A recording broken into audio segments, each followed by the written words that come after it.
thank you very much for the invitation. I'm really delighted we contributed to this very successful seminar series. And I would like to start by immediately acknowledging some of my collaborators. They are either mentors or very, very brilliant students of mine. So there's Julian Chang and Jim Nagy at Emory University, so close to you, Per Christian Hans at DTU.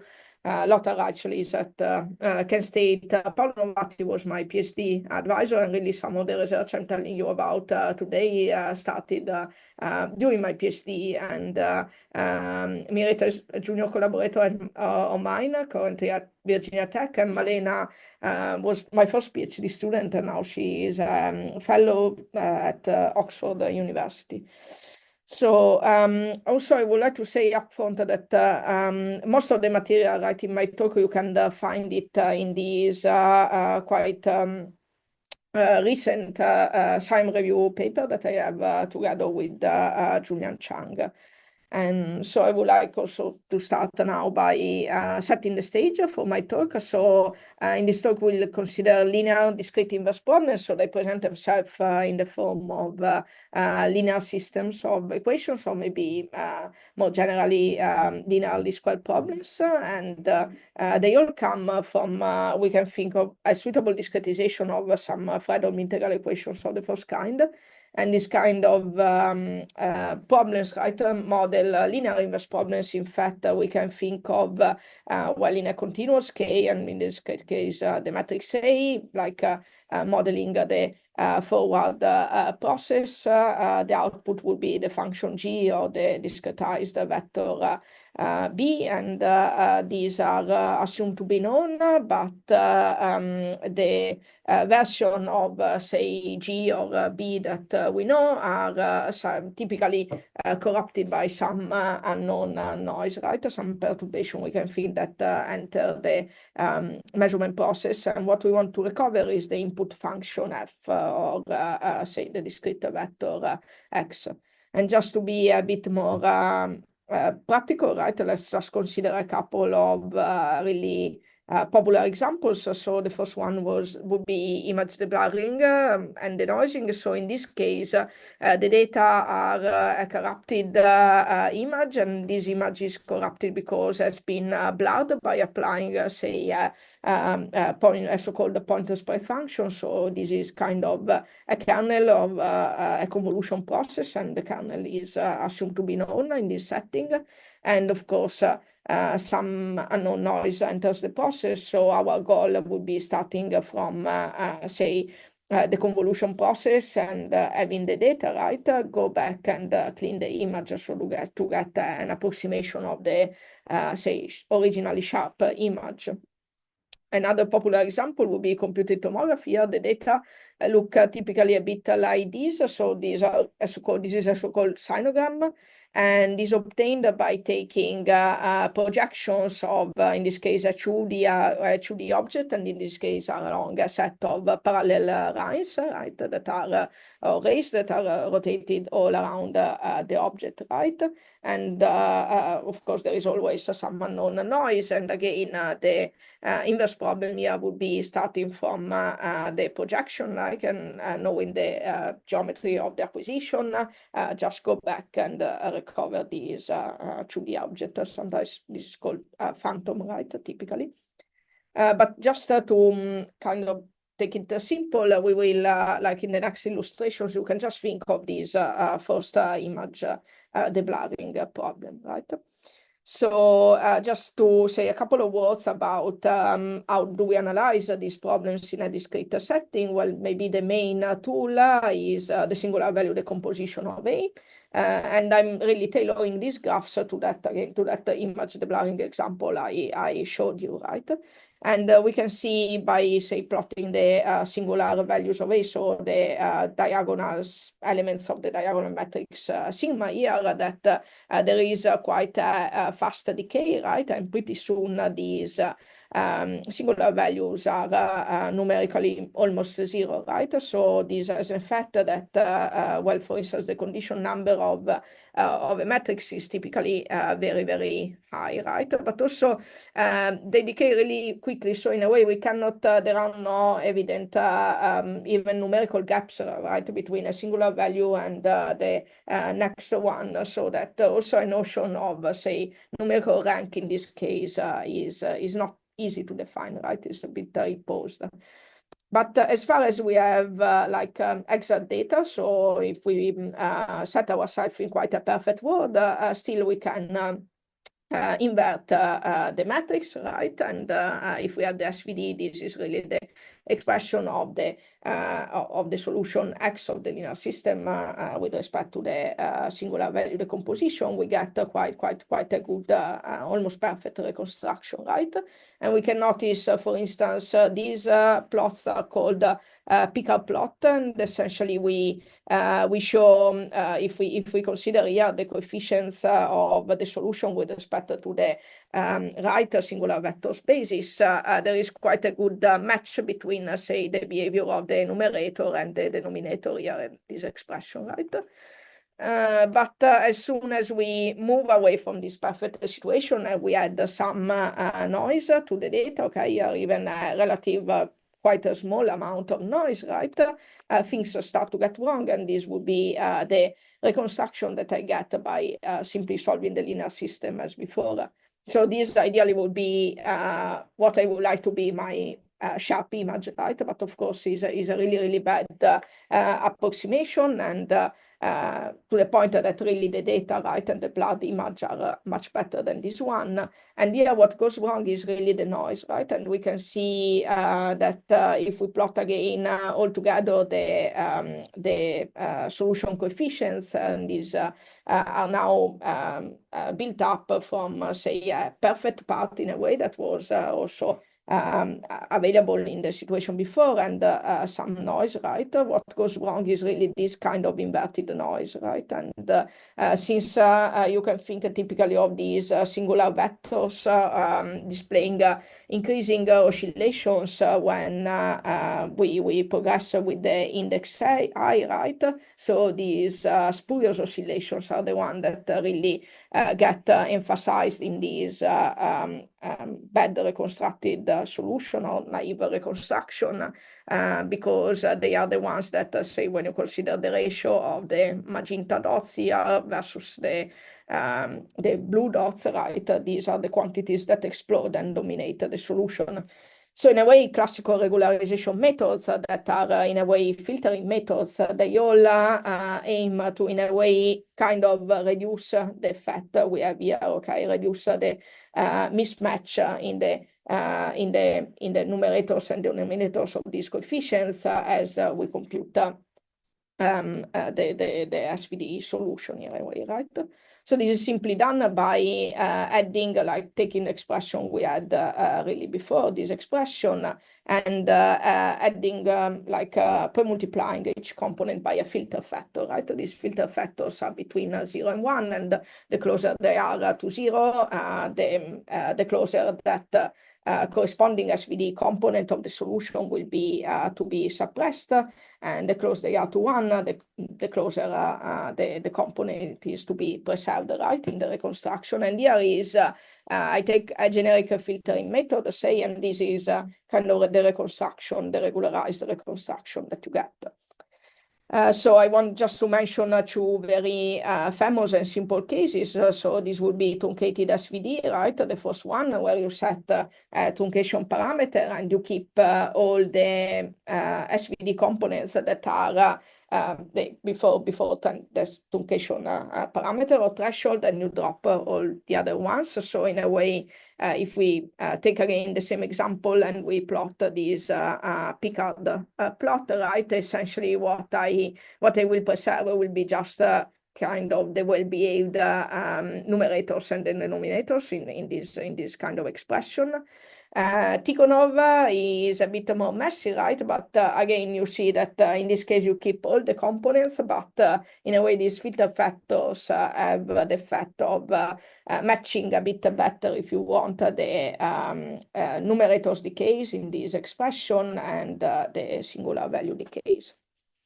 Okay, but the disclaimer I should make here is that, well, it's quite a neat and intuitive approach to regularization and theory of regularization, in my opinion. But let's not forget that to do all these illustrations, we really relied on having the singular value, the composition of a matrix. Of course, every matrix has an SVD. The problem is computing it, right? So for this kind of simple toy example, I made some assumptions, and I could use some structure of my matrices to help me computing the SVD, but in general, in a large-scale setting, is impossible, right, to assume. So in a more general setting like this one, what one resorts to typically are some iterative regularization methods, right? And so the next part of the talk, and you can see a bit of an outline here, and on the top of the slide, right, will be devoted at introducing these iterative regularization methods, mainly Krylov subspace methods, and some variations, right? So the first two bullet points in a way are quite standard material. The third one is a bit more related to my most recent research. So iterative regularization methods, to understand how they regularize, we kind of revert to the original least square problem. And if we want, now, despite of the connection to inverse problems, but if we want to apply, say, an iterative solver to this problem, what immediately comes to mind could be something simpler, like a kind of gradient descent method, where you update your solution while descending along the negative gradient direction for this objective function. Or if you are a bit more of a numerical in algebra person, you may think of some Krylov methods, and there are many depending on the properties of your system, the properties of A. You can apply, well, in this case, CGLS, but even GMRES, and we will see in details them, right? But here I just want to start by illustrating what happens, for instance, when I take a CGLS and I apply it to my originally budgeted blurring problem. So I'm testing, right, the method, so I can compute the relative errors and relative residuals for these solutions. And if I perform, say, initial bunch of 20 iterations, I have a good behavior of relative errors decrease, relative residuals decrease as well. So I may wish to go ahead, some more iteration, right, about 50, 60 iterations. I still have some decrease in both quantities. Well, you may see the relative residual kind of stabilizes.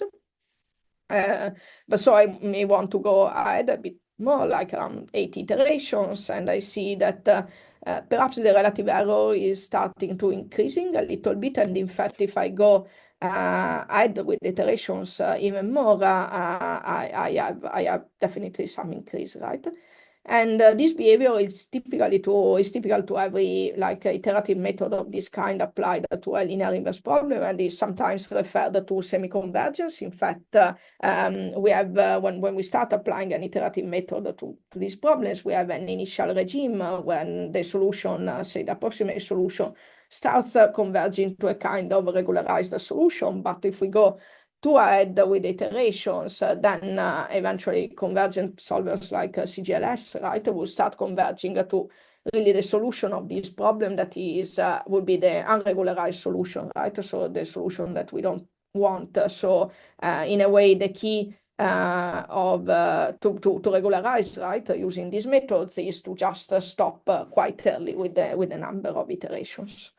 And of course, also gradient descent has these property, right? But here I just want to emphasize with this graph that, well, gradient descent and CGLS, they have essentially the same computational cost per iteration, the same memory requirements, but say, by the way, the blue line is the same one that you saw in these graphs, just on a much different scale, right? Because gradient descent to kind of arrive arrive to a point of semi-convergence takes about 1,500 iterations, while CG, we saw it was around 60 iterations, right? So between the two is much more computationally equivalent, convenient to adopt Krylov subspace methods, and this is really a bit like my main motivation to keep focusing also my current research on like Krylov subspace methods as algorithms to handle these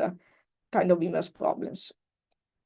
And I just want to tell you really in a nutshell what's the common framework for Krylov subspace methods. Again, let's think of the solution of just a linearly squared problem, and essentially Krylov subspace methods are projection methods onto Krylov subspaces. So Krylov subspaces are defined as the linear subspaces that are spanned by, say, take a matrix, a square matrix C and a vector D of compatible dimensions. Then a Krylov subspace would be the linear space spanned by increasing powers of the matrix C times the vector D, right? And if you want to see some links between this generic C and D, well, if I had to solve these linearly squared problem, typical choices of C would be these ones, and D so related to the coefficient matrix A, and D would be related somehow to the right-hand side vector B, right? And of course, once I define the Krylov subspace, the projection means just that the projection condition is really that at each iteration, at say the kth iteration, I impose the solution to belong to a Krylov subspace of dimension k, and I have a constraint, right, on the residual that is typically a constraint of this form, right? And indeed, if you want to think of examples, right? Of course, in these common frameworks, different Krylov subspace methods differ from the choice we can make for the matrix C and the vector D. And say if A happens to be square, then a method of choice could be GMRES, right? And the Krylov subspace method, the Krylov subspace is specified in this way, while for more general rectangular problems, right, we can think of Krylov methods, Krylov subspaces defined in this way, and this is really what underlies the CGLS, so conjugate gradient method that I mentioned even before, and LSQR is a kind of mathematically equivalent version of CGLS, so same mathematical definition, just different choices that are made algorithmically, right, when defining in practice this method. And really in practice at step K, how do I end up, say, coding in a way these conditions? So at step K of each Krylov subspace method, what happens first is like I expand the Krylov subspace for the approximation of the solution, and also for the constraints here. And this is kind of typically done by performing matrix vector products with A, possibly A transpose, and simultaneously I can kind of update the composition of this kind. And here the main ingredients are really like these matrix BK, that is a matrix whose column the columns of BK span the Krylov subspace, okay, that of choice. And G can be, in a way, is a small matrix, right? So when I perform K steps, this is like K plus 1 times K matrix, and could be kind of regarded as a projected version of the original full dimensional matrix A, right?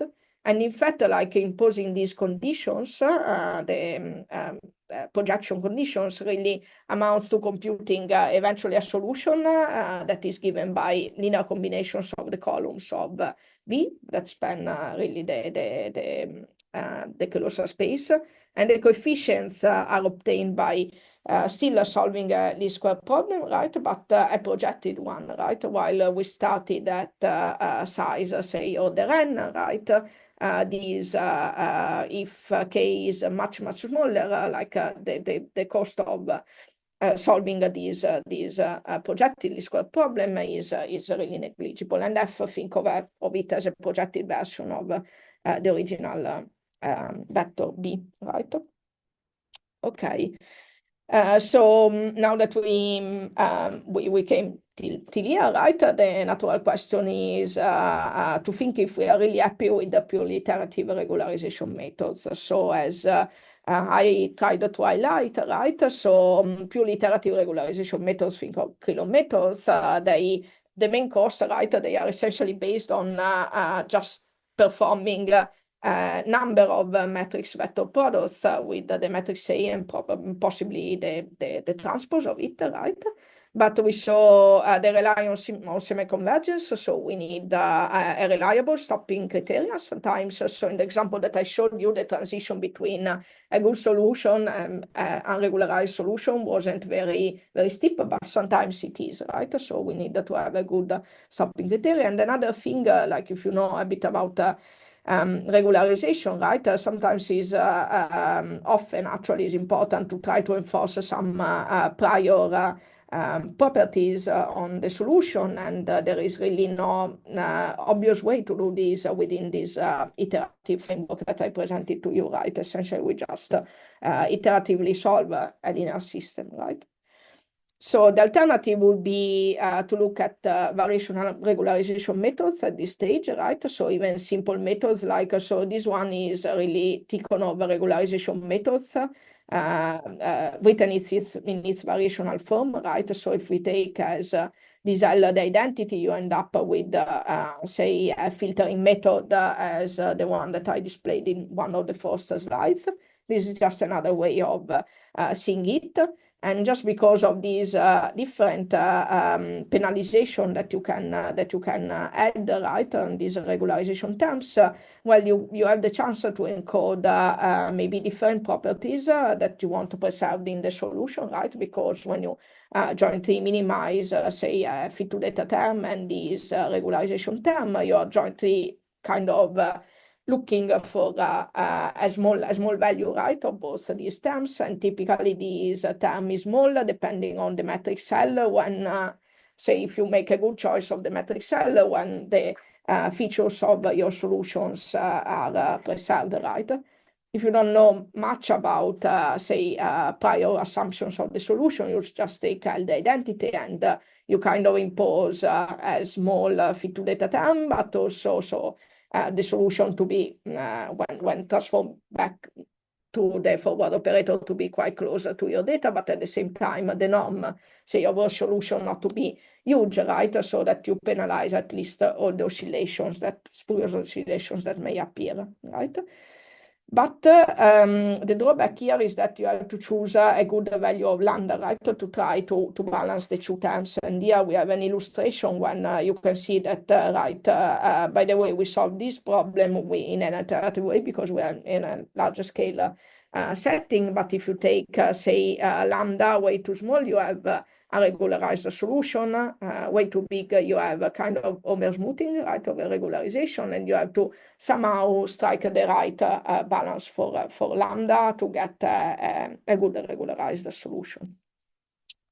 So this is in summary, right, say upsides and downsides of both approaches. And so the natural next step would be to look at these so-called hybrid projection methods, right? So we call them hybrid. Of course, hybrid is a term that in many settings means many different things, right? But in our specific setting, it means that we want to try to combine an iterative approach to regularization and a variational approach to regularization, hopefully trying to kind of extract the upsides of both methods and to dump the downsides, right?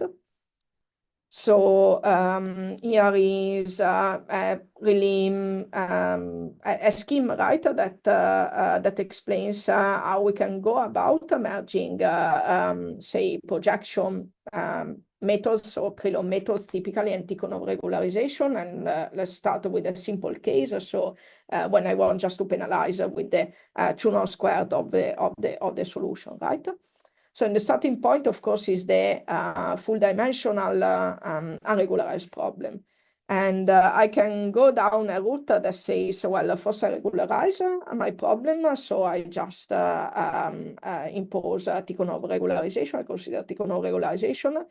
And then I project this problem so that essentially instead of looking for a full dimensional solution X, I look for, say, a solution belonging to a projection subspace, right, to a Krylov space. And eventually I end up with, one detail perhaps I didn't tell you in the previous slide is that typically you look for a basis of your Krylov subspace that have orthonormal columns, right? So that like many, for instance, here within the 2 normal squared, right, you can kind of drop typically tall and skinny matrix with orthonormal columns, VK, right? So you end up with a solution. Eventually, you still kind of solve a regularized, Tikhonov-regularized problem, but with respect to a variable that is, well, if k, the number of iterations, is much, much less than the original size n of the problem, this is much, much cheaper to solve. So this was the first regularize, then project approach. And one can also go the other way and say, okay, first I project the problem, say I apply a method, GMRES, LSQR, think of them. And then once I have the projected problem, I kind of regularize it. So I regularize with respect to the, by adding Tikhonov regularization term, but with respect to the projected solution, right? And it's quite natural to see that these formulations, right, in this simple case are really equivalent. And by the way, I just want to do one more step, right? If you really exploit the relations that were in some slides before and that underlie really the construction of these Krylov methods, you realize that you can actually, when you are a step k, really what you solve is a really regularized problem of size k, right? So much cheaper to solve with respect to the original full dimensional Tikhonov regularization problem like this one. And I want to just dwell a bit more on the benefits of this kind of methods. Again, if we choose the approach of, say, first project and then regularize, well, one, we can, by the way, algorithmically express it like this. It's just a bit wordy, but is the kind of steps that I explained before. And after you have projected, right, and you are in a situation where you want to solve this projected regularized problem, well, an upside of these methods is that, for instance, you can choose lambda, the regularization parameter, adaptively, right? You can make a choice that is good for each projected problem, and is easy to find methods that work well in reduced dimensions. So you can this is for sure an upside, right? Another upside is that if you choose lambda properly, then you can avoid semi-convergence, right? And typically the behavior of these methods stabilize, right, as you progress with iterations. So stopping at the right point is not as crucial as when you were doing only iterative regularization, right? And here is, for instance, an illustration, right, of how with different very feasible parameter choice strategies, except for the optimal one that was here just for comparisons, right? You can stabilize the relative errors, right, as you progress with iterations by choosing, you see, a different lambda guided by some principles at each iteration, right? A possible downside of these methods is that, well, you need to store, in order to be able to set the lambda adaptively, you need to store the basis for your vector space, for your approximation space, but there are also strategies that don't rely on it so much. I want to highlight, and you can incorporate also possibly some regularization metrics here. I don't go into the details. There are more or less expensive ways of doing this, right? So the next questions, once I introduce this, say much improved framework with respect to what we had just with simple iterative methods, is again, if we are really happy with what these hybrid projection methods can give us. So actually, one may think that, well, okay, there is Tikhonov regularization in just with the two norm, but often is good to penalize with also different norms that may be non-differentiable, non-convex, right? Just non-differentiable cases. We all know that penalizing with the one norm has the effect of then enforcing some sparsity on the solution X. We may want a sparsity of a transform of the solution or total variation, which is like requiring a sparsity in the magnitude of the gradient of the solution, or maybe nuclear norms, right? That is like if we think of these imaging applications when the image is at least 2D, right? Is like enforcing some kind of low rank assumption on the 2D image, right? That would be the solution of our inverse problem.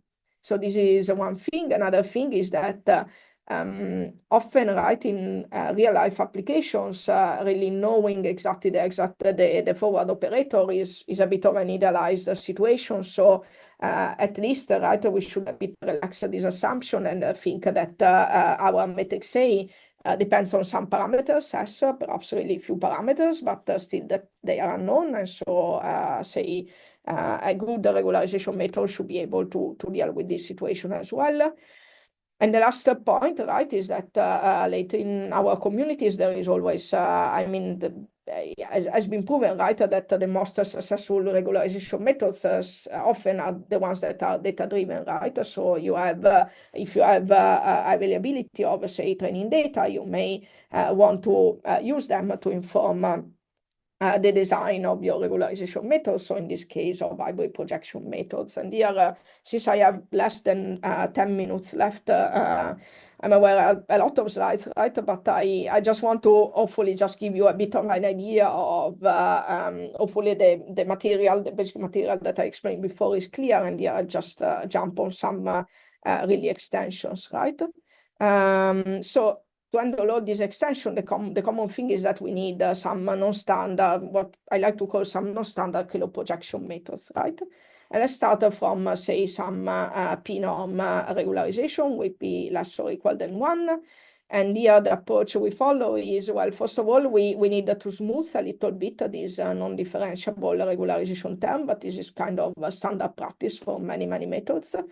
And indeed, the framework we adopt is what would be so-called majorization minimization methods. So at each iterations of these methods, we build a quadratic tangent majorant to our original, well, to our smoothed objective function. And then at each step, we say we minimize the quadratic majorant. And we use the solution, right, to build the next kind of quadratic majorant to minimize. So they proceed a bit like this, right, to arrive to this minimum. I kind of, in this illustration, build this parabole and well, little by little converge, right? And the specific majorization minimization framework that we adopt for our derivations are the ones of, say, iteratively reweighted norm. So essentially, the quadratic majorant that I build is based upon a reweighted two-norm minimization problem, and essentially what happens here is that the solution to the previous problem is fed into, say, the weights for the next problem, and the method keeps iterating like this, right? So if you want, is a way of handling p-norm using a sequence of two-norm problems, right? And what's tricky here is that although the method is really, really neat, right, the scheme that I presented to you, when we work in large scale settings, right, each two-norm minimization problem, right, each Tikhonov problem, if you want, should be solved iteratively. So immediately I end up with a nested I nested iteration setting, right, where the outer iterations, these ones in J, are used to update the weights, but I need also a bunch of inner iterations to solve this quadratic least square problem if you want, right? So our idea, of course, this is quite a well-established setting. Is also quite well known that sometimes you can get something that is better, performing better if you reshuffle the weights around. So if you essentially do a kind of change of variable linear. And what we did was essentially use this kind of reformulated problem with the change of variable to kind of drop one layer of iterations, right? Because the idea here is that we know, right, they were already introduced in the literature some Krylov methods that could handle in a way some variable preconditioning, right? And here we are just in the same framework. It's just that the variable preconditioning in this case is given by kind of varying weights that come from the iteratively weighted norm setting.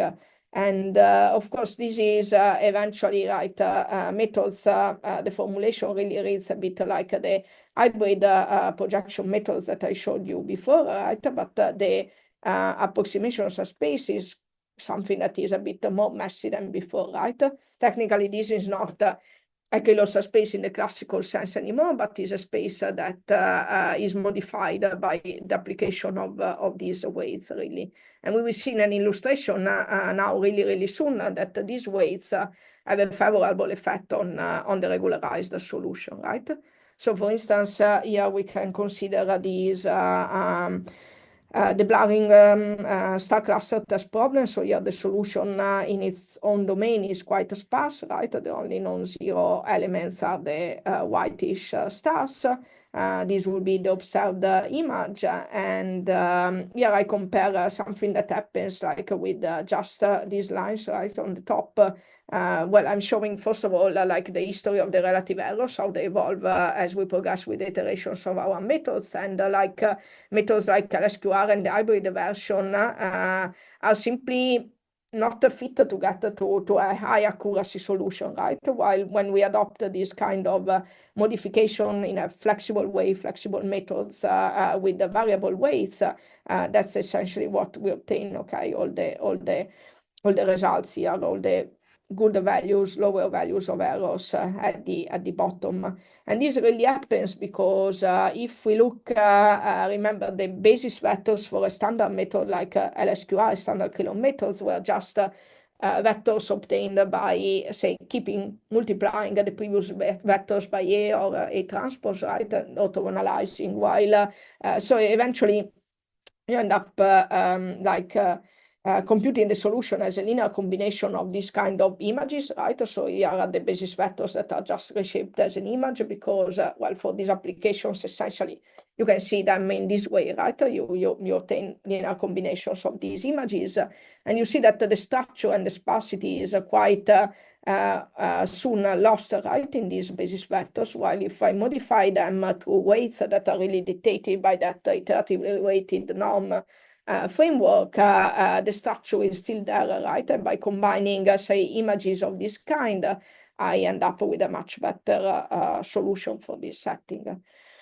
And these are comparisons with other, of course, our methods are not the only ones that perform one norm minimization. In this case, well, there are also some sophisticated regularization, optimization, non-smooth optimization methods. And here is just some comparisons, but I just go a bit quicker, perhaps. Again, this is similar example, right? Similar comparisons. Here still relative norm, error norm history, and see our methods are really the ones that have really good relative errors in a small amount of iterations. And I'm happy to comment more on this during questions also if you're interested.